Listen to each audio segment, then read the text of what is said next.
Assalamualaikum warahmatullahi wabarakatuh. Hello everyone, I'm Rosira Santi from May 2017 and now I'm going to explain about mood.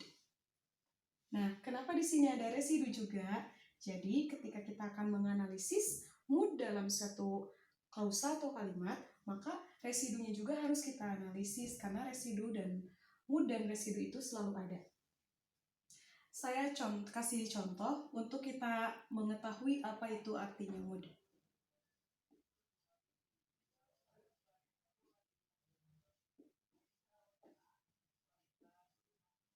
Nah, di sini ada contoh I'm cooking every day. I di sini sebagai subjek, am sebagai finite. Nah, subjek dan finite ini disebut dengan mood. Nah, jadi mood itu di mana ada subjek dan finite maka disebut dengan mood. Nah, cooking every day-nya ini kita sebut dengan residu.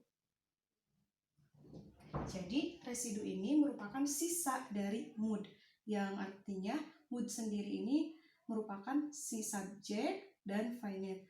Apakah cooking everyday ini termasuk ke dalam residu semua? Iya, termasuk ke dalam residu, tetapi residu tersendiri dibagi menjadi 3 bagian. Nah, residu itu yang pertama ada predicator, yang kedua ada complement,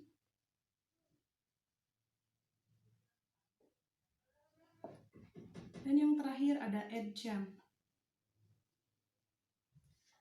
Nah, predikator tersendiri yaitu merupakan verb atau kata kerja. Tahu kan kita kata kerja itu apa aja? Misalkan ada go, ada run, ada play, dan lain sebagainya. Tulis ya. Misalnya. Kemudian complement. Complement ini kita sebut juga dengan objek. Contohnya, she has laptop.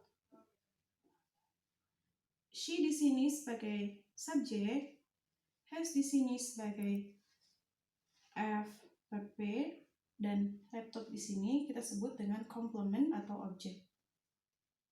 Nah, jadi laptop di sini termasuk ke dalam complement atau residu complement. Kemudian yang ketiga ada adjunct.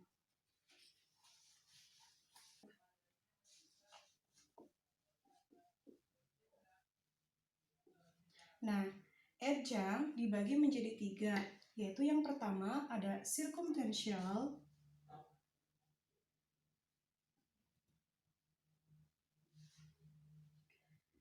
circumstantial itu apa sih? Nah, circumstantial itu merupakan adverb atau keterangan. Nah, keterangan di sini ada adverb of place, kemudian ada time juga.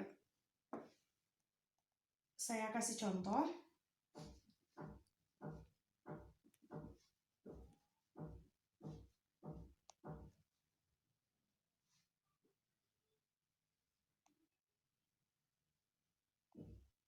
I don't go to campus every Monday. Nah, I di sini sebagai subjek, don't di sini sebagai finite. Nah, go to di sini termasuk ke dalam predicate. Kemudian kampus. Nah, ini tuh kan merupakan keterangan dari tempat, jadi kampus ini termasuk ke dalam circumstantial place atau adjunct, circumstantial adjunct. Kemudian every Monday juga sama, tetapi ke dalam circumstantial adjunct of time.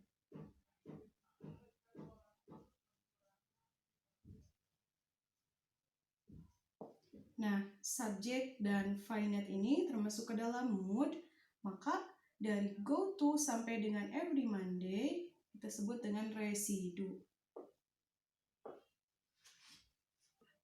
Nah, yang kedua ada comment adjunct.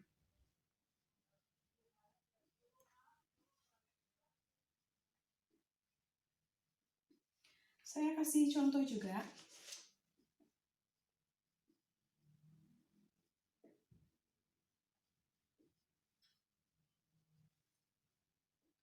Honestly, I love my cat. Nah, kata honestly ini merupakan komen untuk kata si love, bahwa sebetulnya saya sangat mencintai kucing saya. Yang ketiga ada conjunctive adjunct.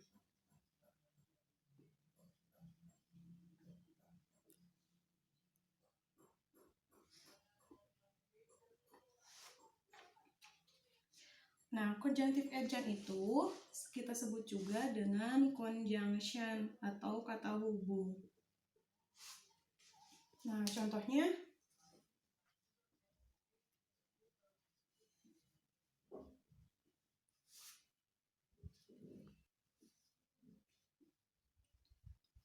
because I don't have car. Nah, kita ini dulu ya, pisah dulu dari sini. I di sini kan termasuk ke dalam subjek, kemudian don't masuk ke dalam finite. Nah, maka ini subjek dan finite itu disebut dengan mood. Kemudian have di sini termasuk ke dalam predicate dan car di sini termasuk ke dalam tadi complement. Nah, because ini disebut dengan conjunctive adjunct.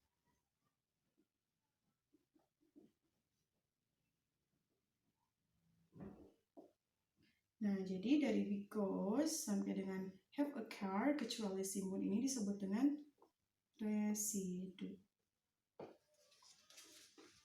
Oke, jadi begitu penjelasan tentang mood and residue. I think enough for me. Thank you.